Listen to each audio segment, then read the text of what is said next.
How's it going, guys? Welcome back to TheBlueShifting and welcome back to Vampire Fetch. What is it called again? Courtiers of New York. I know is the tagline. It's a Vampire the Masquerade. That's what it is. Well, I don't know. I hit record. I started going. It just fluttered away. But anyway, here we are again. Now, last time we had something interesting happen. So we spent our first evening with Agathon, who is, the blood mage type vampire guy. Really cool concept so far. I'm absolutely going back to see him. But when we came home, we had a mysterious note from somebody who wanted to meet in a church. And I believe that is this section called Faith and Myth Part 1. I don't know if this is super important or not, but I find it intriguing, especially because I was thinking about it, and this is something I think would be really beneficial for us. If this can lead us to a potential ally, it's an ally that we might be meeting outside the purview of what Sophie asked for us. Now think about that. Sophie has asked us to make up a little band of friends slash ally slash people who owe us a favor type people. Somebody who we can rely on and reliably will help us out if we had something come up. Obviously, Sophie has something in mind for us. She's very manipulative, and even thinking the best of her intentions, she's certainly going to use us to create herself the greatest advantage. So it is probably best for us to get allies, like she said, and she recommended several people, and that's all fine and dandy. But meeting somebody who she didn't request we meet with gives us an opportunity to possibly gain an underhanded upper hand, stacks the deck, because we might be able to meet with somebody who can tell us more about her or her actions, and more importantly, it'd be somebody she might not be aware of. So it could give us an advantage when dealing with her should something go wrong. And if I were a vampire, I would be planning on everyone stabbing me in the back. So whether or not you listen to this person, I think it's just for the best. I mean, worst case scenario, we're not interested, we move on, don't talk to them again. But I'm most likely going to guess this is going to be a very beneficial alliance to make. So we're going to go ahead and continue with that. Faith and Myth Part 1. And let us jump into it, shall we?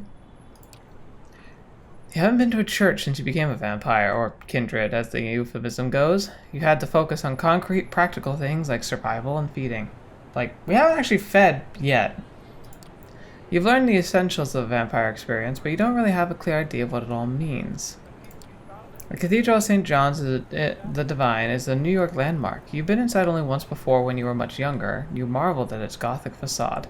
Alright, so the way it's talking to us, it seems like this is a universal quest. It's kind of taking a step back, as if we could have been coming to this point in the story at any time. So it's acting like we might have been going for a while. So while it asks us to meet the next night, perhaps you don't have to. That's just my guess based on the writing. Looking at it now from across the street, it feels ominous. The prospect of an anonymous invitation to a secret meeting is a roaring one, but the venue was well chosen. It's hard to imagine a violent attack at a place like this with eyes everywhere. You enter the cathedral discreetly. You quickly learn this is an essential skill for a vampire, how to move without anyone noticing you. The full force of the cathedral's architecture hits you as you walk between the pews. If the architect meant to create a feeling of being small in the face of God's glory, mission accomplished. Based on the note, you're assuming that whomever you're meeting is somewhere in the front. As you step close to the high altar, it feels as if something is dragging at your feet, as if the stone beneath you resists your movement.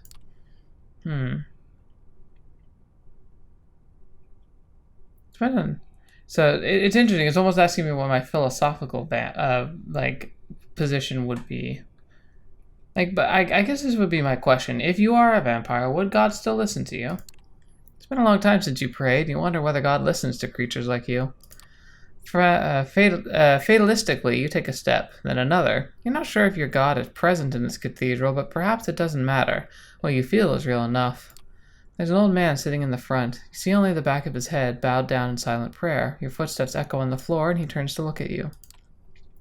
You can't take your eyes off him. He's tall, dignified, white hair balding, a few strands escaping to the sides. He's wearing a glass and simple clerical clothing.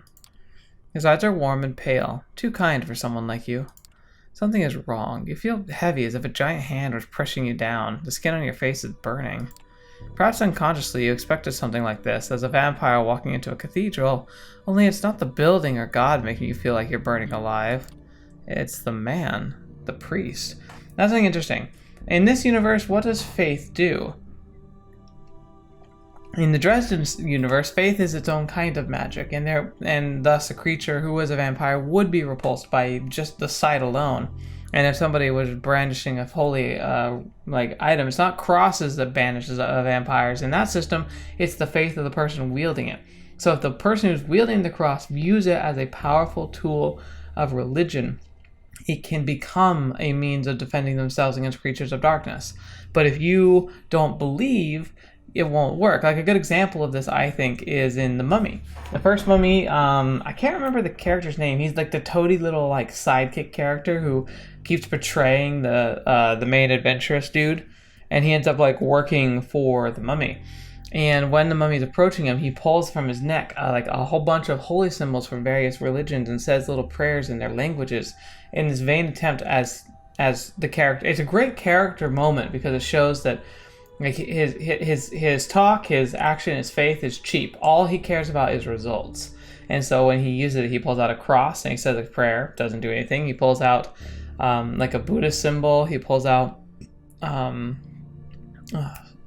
like a Taoist symbol, I think. And then he pulls out a Jewish Star of David, and that's what captures the Mummy's attention. But like the idea again is like for someone like him, none of those would be a protection in that model because he doesn't have true faith in them. He simply wears them as a hope that one of them might be right and could actually protect him from something. So I do think that's a really great system to implement, but I'm not sure in the Masquerade if that actually is a thing. Welcome, my child. The priest's tone is kind, but the rising panic inside you is telling you that kindness is not for the likes of you. I'm going to confront him. The only way to understand these painful feelings is to push forward and confront the priest. As you step closer to the priest, panic rises inside you. The emotions are hard to control. Fear, anger, pain, all trying to wrestle you in a different direction. Away. Can I help you? Are you okay? The priest talks to you like you would a lost vagrant who has chosen to enter the house of God. How are you doing this? How are you doing this? I'm afraid I don't understand. It's simply too much. You mutter something incoherent in reply. You don't sound like a vampire, an undead being made powerful by immortal blood. You're just another sad, confused, lost soul. You turn around and stagger away, only feeling like yourself once you're back on the street outside. You stand on the sidewalk confused and scared. No enemies seem to be attacking you. The priest didn't follow you. The night air is wet with the smell of the city, the same as every night. How did it feel? I wish I could do an accent. He looks like he'd have a British accent, and I can't do them very good. Like, it's almost dumb. Not even. How did it feel? You look at the man speaking to you. He's well dressed, if a little archaic. Dark-haired, handsome, like a character from an old movie. He smiles as if he knows something you don't. You glance around. There are people on the street. You don't appear to be in immediate danger. Did you do this to me? No, absolutely not. Let me introduce myself. My name is Benoit Seagal. Benoit Seagal. We share many things in common, even if you don't know me. Benoit offers his hand to you. I'm gonna use my senses. Benoit is a vampire, that much is clear. He's using his blood to simulate the functions of a living body, but the rhythm of his heartbeat reveals its artificial nature. Would you mind sitting with me a moment? Benoit points to a park bench nearby, in darkness because of the broken streetlight. Wary, you decide to follow him. Only an enemy totally unconcerned with the masquerade would attack you here. Benoit sits down, and you follow suit. For a moment, you both contemplate the cathedral in silence. I know how it feels. What you just felt? I have experienced it myself many times. For a moment, you consider how to respond. It's clear Benoit, I don't know how to say that. Sent the invitation to come here and orchestrate this little setup. I feel like punching you. Thinking of hitting you in the face. Do I have a reason not to? You'll have to decide that for yourself. let's talk for a while, and if you still feel violent, I'll let you take a punch at me. I wanted you to meet Father Anthony, or see him, experience him. Did you wonder why it felt like that?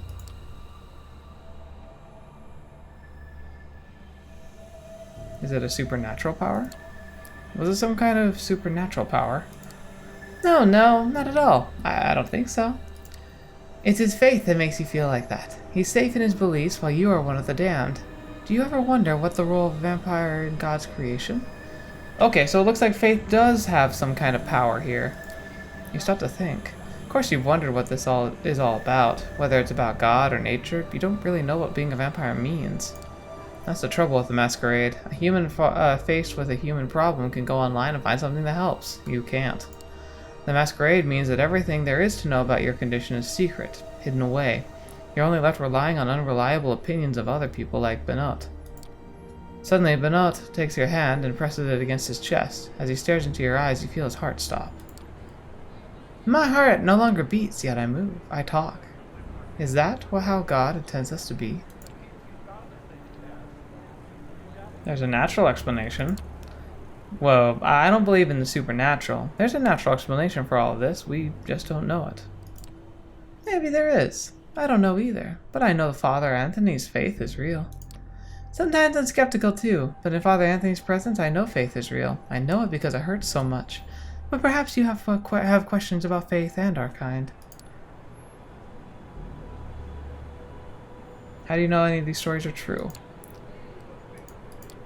I don't. How could I know? This is what faith is. You have to believe something. Good and evil, right or wrong, love and hate. I believe we are damned. I also believe that there is always hope. Grace. Father Anthony's faith shows me the way. It's so easy for us to lose ourselves in the morass of occult speculation. Some of our kind revere Cain, others Lilith. Let me see. The mythical figure considered to be the first most powerful vampire. Some vampires refer to themselves as Canaanites, members of the race of Cain. Are they talking about Cain like from the Bible or a different Cain? Many in the Carmela place their faith in invisible guidance of the Methuselahs, who are supposed to watch over us. Now, Methuselah, a vampire who has existed for a millennium or more, an elder who no longer participates in kindred society. Methuselahs are rumored to hail from the 4th and 5th generations. Ooh, wow, that'd be really old, wouldn't they? Yet I wonder how much that really matters when compared to the character of a good man.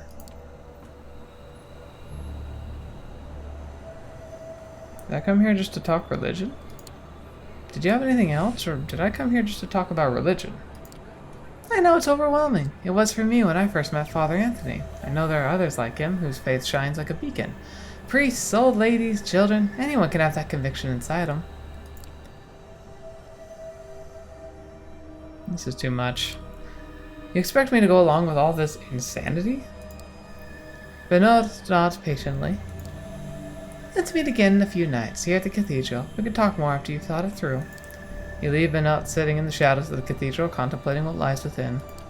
It would be easier to ignore his words without the reality of what you experienced. Father Anthony was holy. You know it to be true. What does that mean? Interesting. Yeah. So, oh, nice. Now I have half our evening spent away. Now we can do something else. How do I explain it? In Dresden Files, like the way he kind of conjures up stuff, like just because there's faith doesn't necessarily mean that God is taught is exactly the way he is. Likely there is a being and beings that are angels and God that represent order and like justice, and they must have power to them, kind of a thing. But I don't know. He takes a very complicated issue in the Jim Butcher novels, and he does a great job of like really not answering any questions like real life would be. I highly recommend you read those books if you like this stuff. Make sure you've read the Dresden Files by Jim Butcher. Fantastic stuff. Anyway, now that we've got another choice, I could easily go meet somebody else. I don't know if I'll have time to go through everyone's story, and so I think I want to see one through to completion and then jump into another one and just see how many I can get through. It's not the most creative way to go through stuff, but I think it's probably for the best. So I want to continue with Juno and Agathon. You know what to expect when you return to the small bookstore serving as Agathon's haven. The cacophony of occult imagery assaults you from the bookstore book covers displayed in the window, but under the fake facade there's something real. This time, the Buddhas and the Satanic Bibles at the storefront seem almost funny, or perhaps you just started to tune into the dry humor of these tremora. Just as you're about to ring the doorbell, the door opens and Agathon storms out. You step aside just in time to avoid having him stumble into you. Protag, what are you doing here? I came to help you. Look, I came to help you, like last time. Okay, fine, you're right, follow me. As he turns to go, Agathon almost looks pleased that you're here.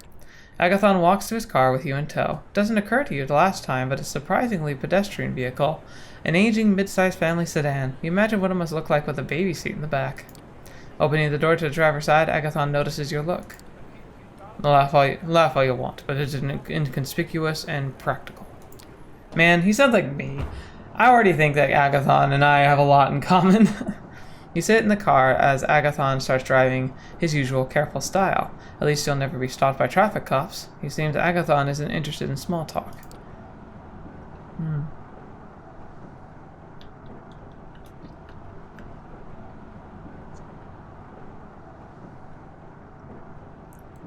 I think I'm going to stay silent for now.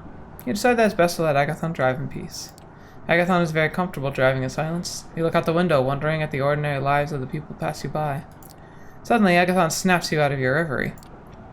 Let me ask you something, Protag. Do you enjoy the hunt? Here's the thing. I don't really enjoy preying on people, but I would have to admit that it's a bit fun. Yeah, of course. Thought all kindred did. I mean, maybe I feel guilty sometimes, but it's such a rush. Not all kindred enjoy it, but you're right, most do. There's something melancholy in Agathon's voice that you can't quite parse. I'm guessing he's not a huge fan. You exit Manhattan over the Brooklyn Bridge and soon reach the site of the nightclub that seemed to be your destination. It's on the riverfront, a converted from former warehouse. After Agathon parks the car, it's time for you to enter the nightclub. You glance at the Tremora evaluating him. It's obvious this is not his kind of place. And there's a cop car there. That doesn't look promising. It's not your kind of place, not exactly, but you've probably been here and just forgotten it. For a bunch of perennially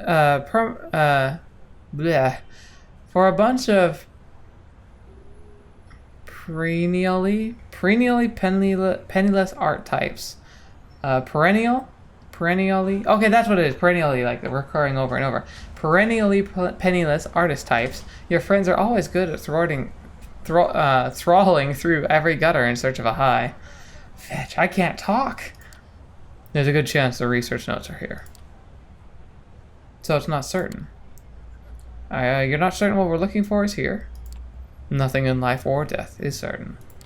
There's a line into a club. Looks like a popular night even if based on the crowd. This is not exactly a place for supermodels and celebrities. I don't know. Presence, charm, the bouncer. I don't see why not. Oh, wait, we're getting a little bit of blood, so I will need to feed at some point. Probably should be careful, but I'm gonna go ahead. You walk up to the man at the door and smile. Hey, you remember me, right? Mind if we go in? The bouncer looks at you, taken in by your supernatural charisma. Doesn't matter whether he really remembers you or not. Sure, go right in. Have a great night. You walk into the club, ignoring all the people standing in line.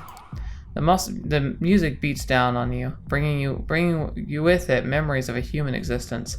The first time you went dancing with friends when you flirted with someone on the dance floor.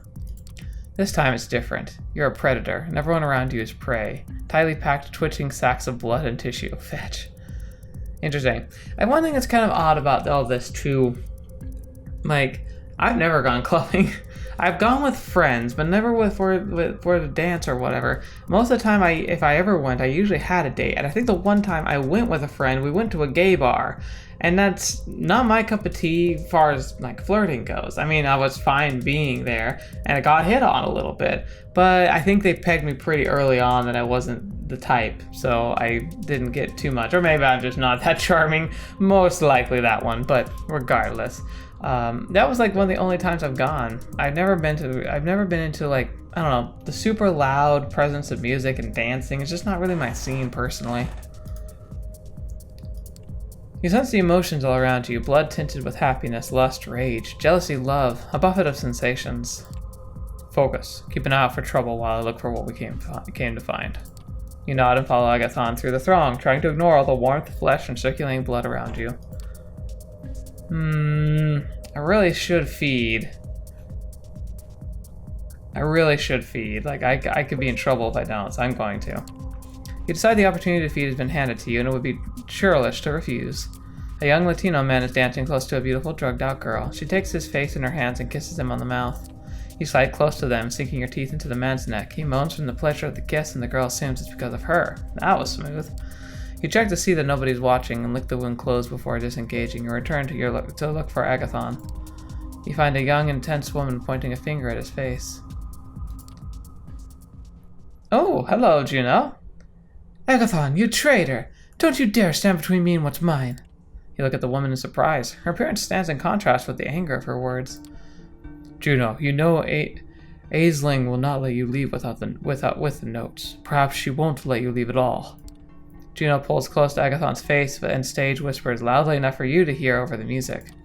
You're still so brainwashed you care about what Ainsley's effing stutterbridge wants. I'm done jumping through her hoops. I don't know what I saw in you, Agathon. You're such a lapdog.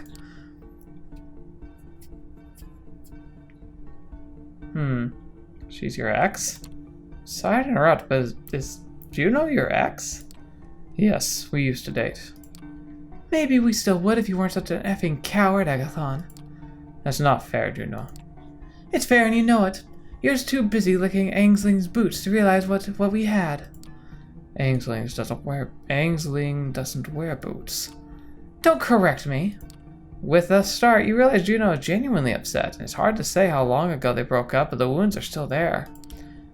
You're the kind of man who takes the side of his boss over his girlfriend. Juno's eyes glisten red with the blood of her tears. You look at Agathon with uncertainty. It was for your own good. Juno steps back, suddenly cold. Ignoring the people dancing all around, she stares hard at Agathon. The past is the past. The traditions are dead to me. You won't stop me, Agathon. I'll make sure that here and now, I know I have the power. No, Juno, please. You know, if she wants to, like, get out of there, why doesn't she skip town? I guess that's tough, though. If you have to travel longer than night, that could be problematic. Agathon sounds panicked. He's not worried about his survival, but the possibility that Juno is going to unleash a genuine masquerade breach.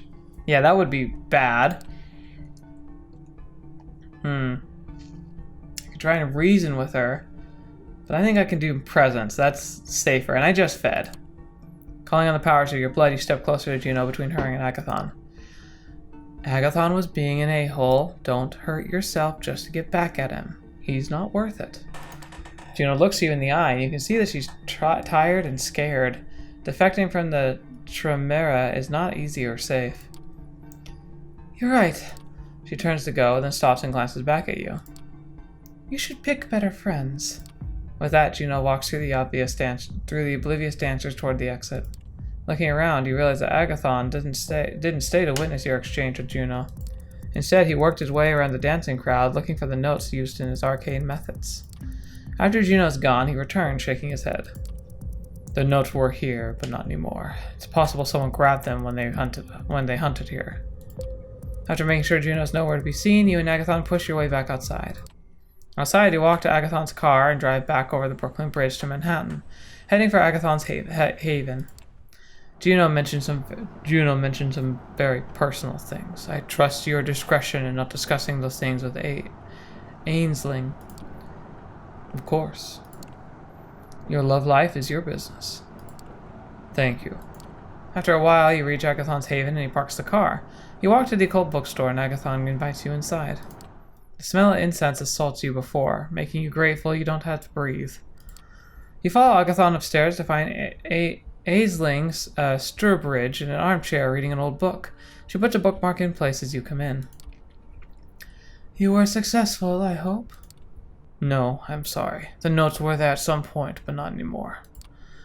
That's a shame. I hope you don't run out of time. How did Sophie's little protege do? Agathon turns to look at you. Well, surprisingly well. That's a surprise. I'll have to compliment Sophie on her choice.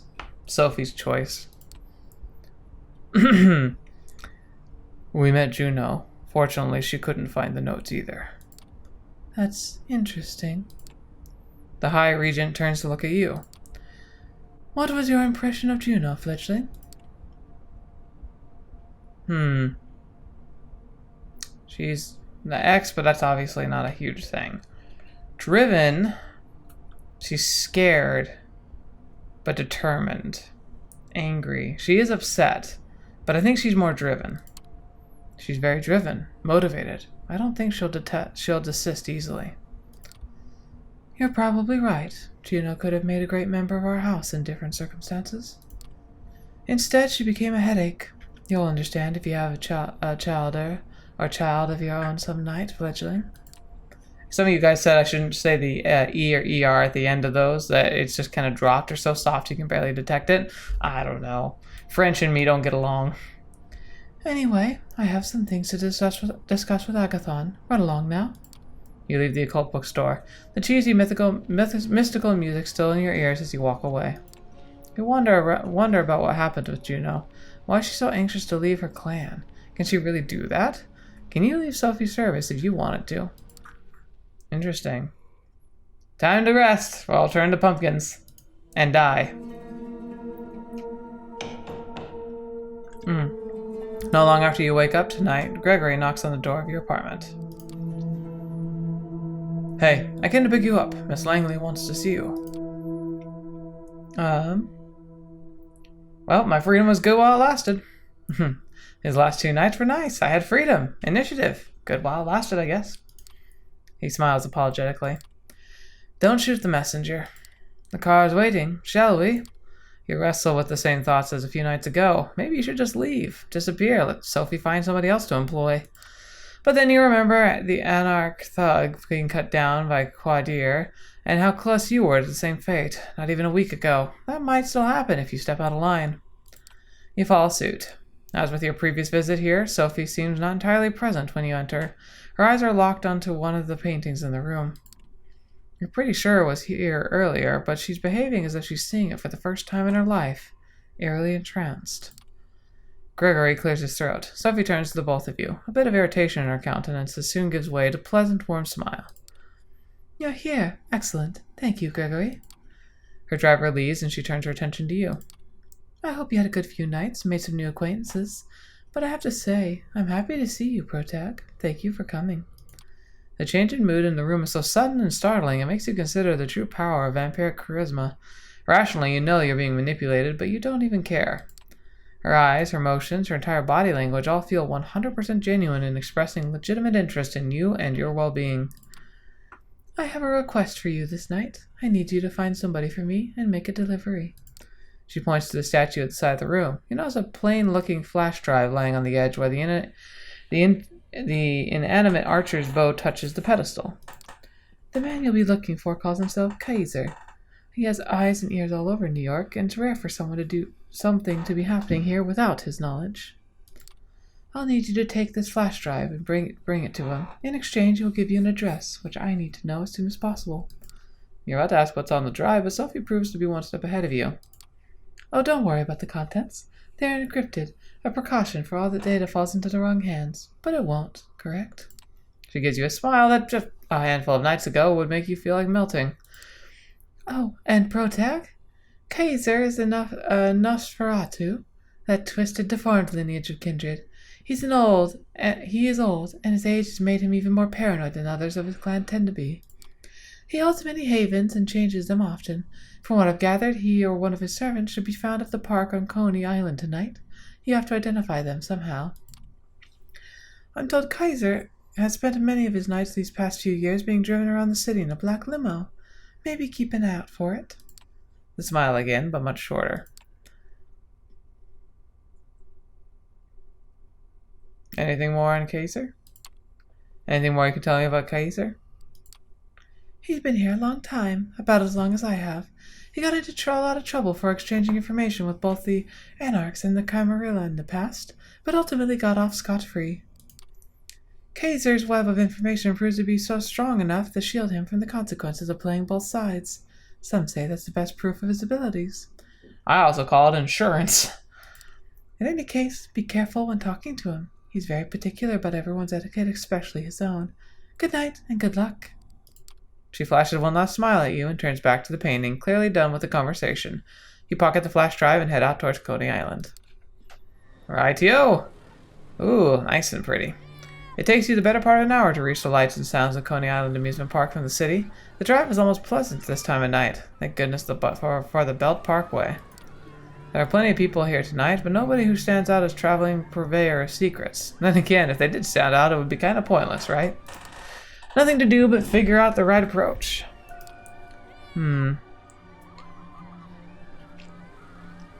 Searching for signs is the more practical one. Asking around seems silly, he's an informant, but I think the best chance I have is my senses. Take a moment to focus and try and pick up on any details that would have you with locating Kaiser. Initially, the noise from the nearby amusement park floods your mind and momentarily stuns you. A child's crying, a loud bang of a car door closed, a bright old school logo of the Cyclone roller coaster all overload your senses, and you have to lean on a nearby booth to stay upright. You regain control, start walking, listening in, taking in the sights and smells, looking for something, anything to point you in the right direction. A man talking on his phone, a snippet of conversation. Clean the red stuff from the garage. Tidied up in general. The limo will fit, for sure. Come on, don't be like that, bro. Boss, didn't mean to. Yes, I know I am. It's a privilege, Mr. Kaiser. Call ends, the man tucks the phone away. It's a fancy model. Doesn't look anything like readily available in the market. It doesn't fit the guy's rugged look at all. He notices you. Hey, what you looking at, huh?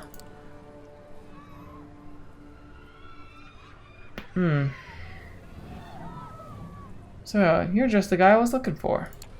Looks like you're just the guy I was looking for. Care to call your boss again for me? Huh? No, I think you're hard wrong. Piss off.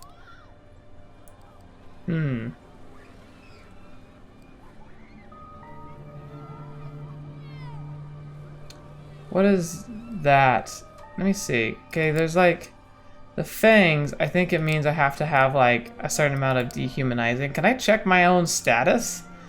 Or like, oh, because I need blood. That's what it is. And because I need blood, I can use it. Oh, I can't. Okay, I can't use it because I don't need to feed too much. Like the beast isn't here. I could be like threatening him. I'm gonna intimidate him. Listen, man, I need you to contact your boss. And I need you to do it now. Quit wasting my time, or things will get unpleasant real soon. He doesn't take that well. He reaches into his pocket and produces a gun. You rush him. Bang! The bullet hits you in the arm and goes out the other side. It hurts, but what would be a debilitating wound for a mortal is just a nasty scratch for you. It takes a bit of brawling. The man's stronger than you'd expect, but using your powers, you're able to overcome him. With a few hits to the jaw, the man passes out from the pain. Fetch, you probably shattered his jaw. Searching him, you find a fancy phone that doesn't look like anything readily available on the market. We've already covered that. The phone's locked, but a recent smudge on the screen gives you a rough idea of what combination might be. You get it right on the second try. There's just one number in the phone book, unlabeled. You dial it and hear someone pick up. The voice is like a rusty pitchfork scraping against gravel. Jackie, you're messing up my surf session here. Better be something big. I have something for you from Sophie. Hi, I have something for you from Sophie Langley. Care to come pick it up? Silence. Not even a sound. The call ends. You try calling again, but the number's blocked. Nothing to do but wait and see if he shows up. About 15 minutes pass before a black limo stops near where you're waiting. Then one door opens, an invitation. The inside of the limo used to be a luxury lounge, the kind with a stripper pole and a bar full of alcohol. But it currently has none of that. Instead, there are more monitors and consoles. Being a man who is not only not ridden in a limo, but never even done anything remotely close to going to any sea or participate in any kind of stripping, there was that. Like, anyway, how would one use a stripper pole in a car? It seems like that would be hazardous, dangerous, and if the car were stopped, which would make it less hazardous and dangerous, kind of frivolous and pointless. I don't know. It just seems weird. There are dozens of displays, each one showing something different. Surveillance camera footage, stock market quotes, television news, emails, tweets, silent movies, lo-fi footage of a gory torture scene. Fetch. You wonder if the limo's owner can focus on anything while surrounded by all this visual noise, and then realizes there's nobody there. Or is there? Oh yeah, they can turn invisible. A man blinks into existence on the leather-covered couch, attempting to maintain something that approximates a regal presence. You're 100% sure. It's Kaiser. Surrounded by dimly lit computer screens, his features are even more ghastly than you imagined. All sharp angles of his twisted bone, mangled flesh, and crooked teeth. He bears them in an awful parody of a smile. Suddenly, somebody grabs you from behind, twists your arm, and pushes your head into the car's roof. I got him, boss. I have them. The Nosferatu chuckles. Oh, congratulations, dickweed. Could have done that before you gave away the phone. Just let him go already. But you're going to make me repeat myself, you thick mother effer. He lets go. You take a look at him. The man is confused and clearly hurting. He flashes you an angry stare, but obeys his boss's orders to the letter. What, are you waiting for a formal invitation? Get in the car. We have some talking to do. The door is closed behind you. Ooh, this actually looks pretty sweet. So, Langley, huh? Guessing you've got something for me then. You reluctantly pull the flash drive from your pocket and slowly pass it to Kaiser. He plugs it into the UPS port on the arm of his chair, display the data in one of the screens that happens to be turned away from you. It takes him about a minute to access the data. Who do you people think I am? I saw this footage a week ago. He removes the flash drive and throws it back at you in disgust. Tell Sophie the deal's off. She wants her address. She can give me something else.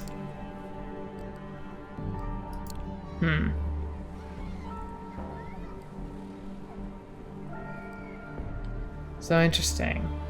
So I can use presence to ask him to take the deal. I'm guessing that won't work because this is working with a vampire. I think it's better, honestly, because like he's obviously well in the know. And while it might work, I imagine an information broker is going to have an ability to either sense or debunk it. I genuinely think using a presence might be a bad idea. I think I'm going to demand that he keep his end of the bargain. Can't do these ones though. You feel anger swell up within you. You don't want to be here. This Kaiser is disgusting. The videos on the screens are sick. The perfume wafting from the AC makes me want to gag. As much as this place disgusts me, I'm not leaving without the address. You owe it to Sophie. It gives you a patronizing look. Firstly, I don't owe anybody anything. Second, you should watch your tongue, because I'm this close to ripping it out and using it to wipe my butt. You want your address, you're gonna have to work for it. And now that you pissed me off, you're gonna have to work extra hard. I'll send somebody to contact you. I know where you sleep. Nice place. Heard good things about the security there. I wonder if they're true. He gives you the ugliest, nastiest smile you've ever seen. Makes him look like an anthropomorphized piranha. I'm getting the idea of why Sophie didn't want to do this herself. Get out before I change my mind and make you into a snack fledgling.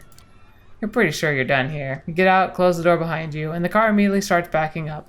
The opaque window slides past you, and soon the limo is on its way. Kaiser's lackey is nowhere to be seen, so you make your way to your car, drive back, wondering what the Nosferatu broker has in store for you. The hunger calls to you. A face on the night streets of New York catches your eye. You cannot look away. You're supposed to be doing something else, but what was it exactly? It doesn't matter now. Sheer beauty, a face, no, a person to die for. You follow them, get close enough to almost smell them, almost taste them. I'm guessing this is because I've been using my powers too much.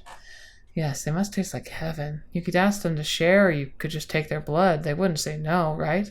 Why would they? You're their biggest admirer.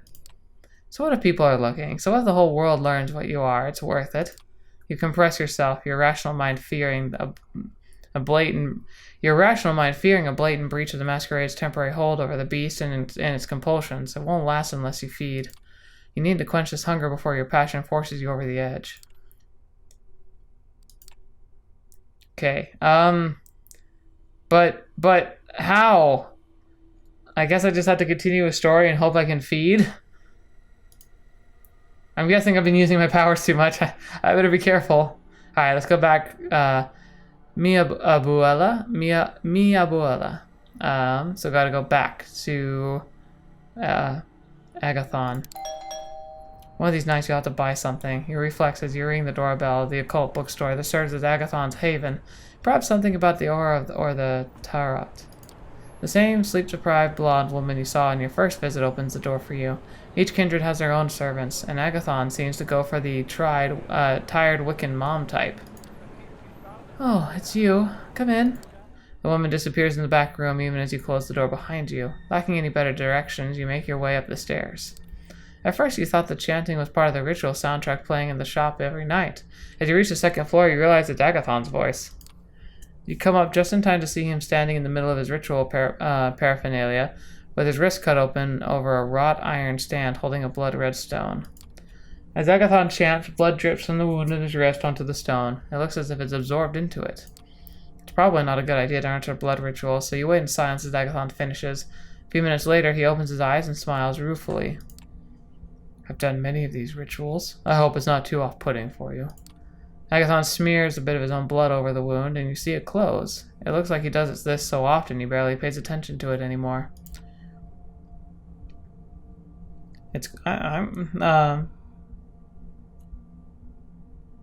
I'm cool. I don't mind. We're all vampires here. That we are. Agathon picks up the blood-red stone from its stand. This is a bloodstone. Could be useful. He doesn't seem to inclined to elaborate. Anyway, let's go. He pockets the stone and leads you back down the stairs and outside to his car. Soon you're on your way to Queens and Flush Meadows, Corona Park. After parking the car, you follow Agathon on foot as he leads you deeper into the park. Coming to a New York park in the middle of the night might have worried you when you were alive, but now it's normal. Someone tries to mug you, it just means you'll have an opportunity to feed. Agathon walks with purpose, as if he knows exactly where to go. You see the Unisphere, the giant metal sculpture of Earth, lit up so the park goers can appreciate it at night. You're not sure how Agathon picks his ritual spot, but he must have a purpose in mind. The sculpture stands in the background, giving you his preparations added dramatic weight. Stand watch while I perform a ritual. It'll reveal where the notes we seek are here. I'll lose control of the incantation if you fail to keep me free of distraction. It doesn't look like there are many people around. You settle in for a boring half hour while Agathon mumbles and makes strange gestures, spilling drops of his blood at regular intervals. From the outside, the ritual is not particularly flashy. Agathon repeats the mantra under his breath and walks with measured steps until he stops and turns around, walking back. It looks as if there's an invisible structure he must follow, unseen patterns and limits governing his movements. As choreographies go, it doesn't look particularly difficult to learn, but you suspect there are hidden dimensions of skill and understanding involved.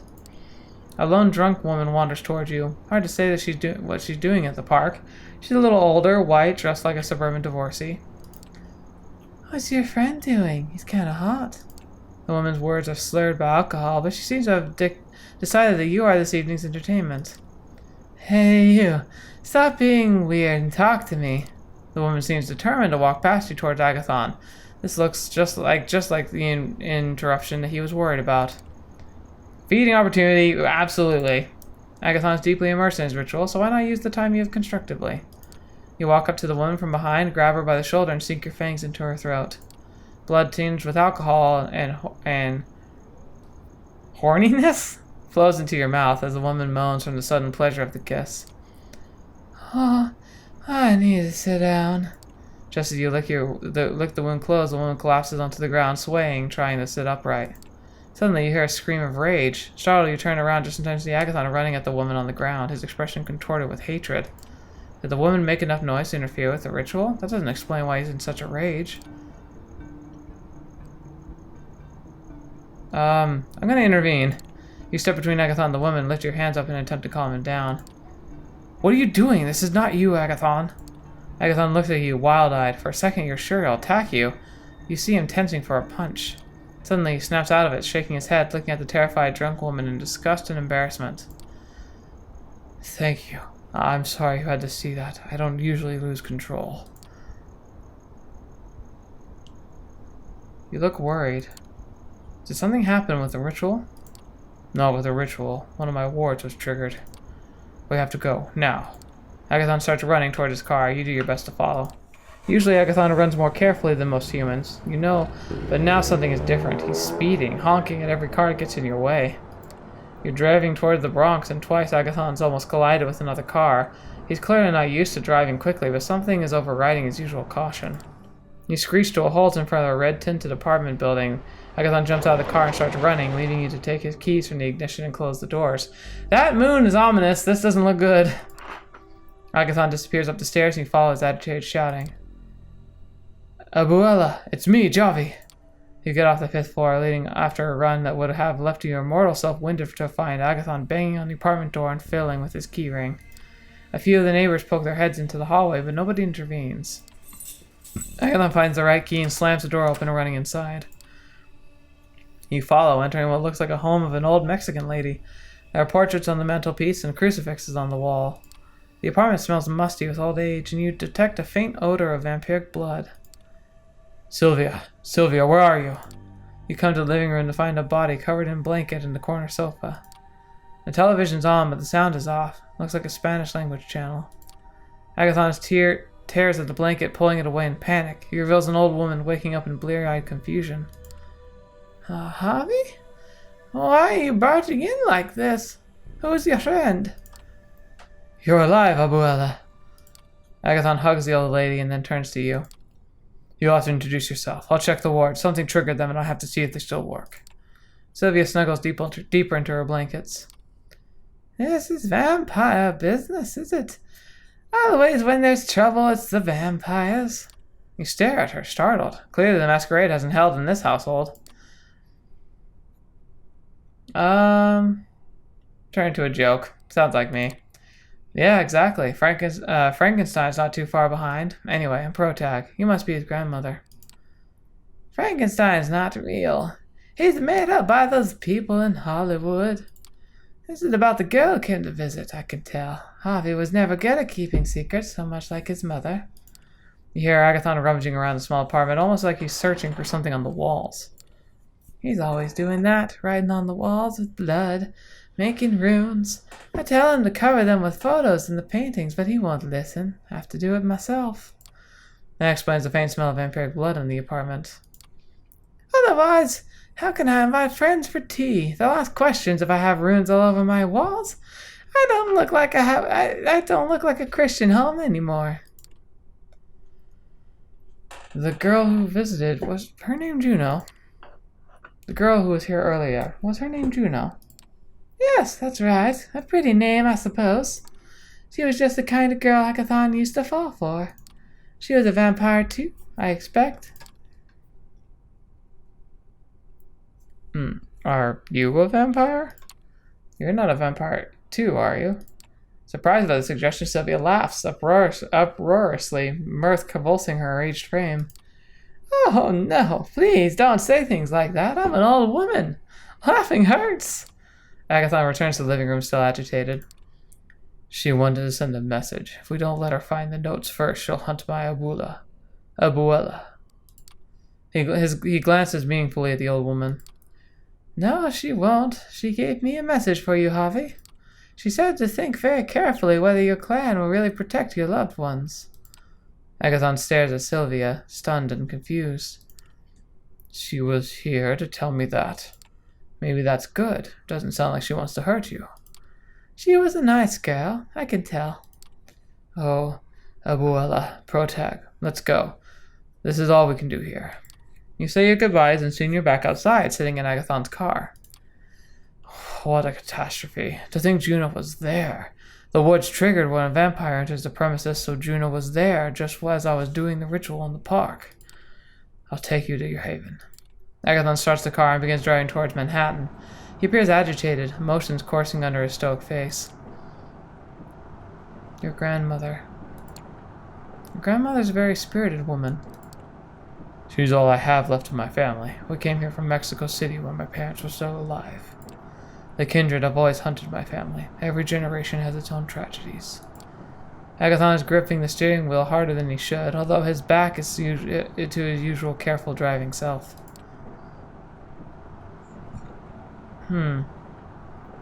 Masquerade.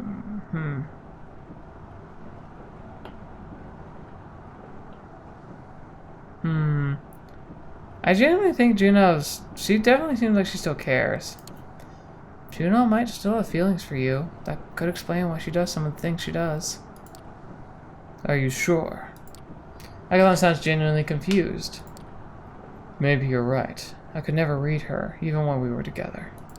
Agathon drops you off in front of your haven. The experience leaves you with a disquieting thoughts. You meet Agathon's grandmother under awkward circumstances, but he clearly loves her very much.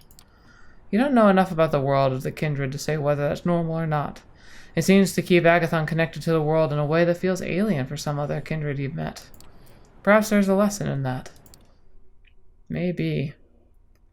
But I think that's where we're going to stop for today. I have a feeling if I click that button, we might have an event trigger, because I think the church guy is going to come back for us. But thank you for joining me. Man, this was an interesting episode. So Churchman wants us to really contemplate the existence of faith in this world, which is really cool. It's something I'm curious about. Agathon's story seems very, very interesting so far. I like how pure-hearted he is, and he definitely seems like if there's a good vampire out there, he seems like the one. I wonder if I'm playing this right. I kind of worry that like I've been using my powers way too much, and I need to keep that in check. But man, I mean, I'm a vampire. Why wouldn't I use my abilities? We'll have to see. Anyway, thank you guys so much for being here today. Thank you so much for joining me on the channel. I really appreciate you being just a part of all of this, and you know, being able to share this all with you. Excuse me.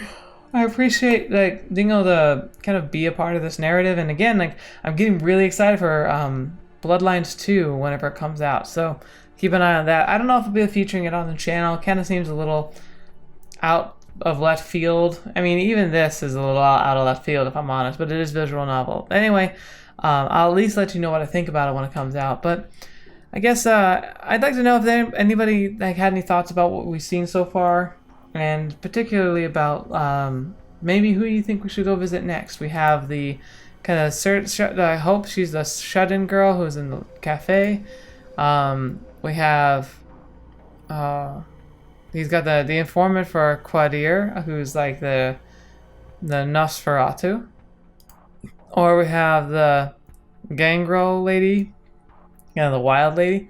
I don't know if you guys have a personal preference. I'm still leaning towards Hope. She sounds really interesting, but we'll have to see when we get there. Thank you guys so much for being here today. Thanks for joining me on the channel as always. Until you see me in the next video, whatever you see me in next, I'll see you there.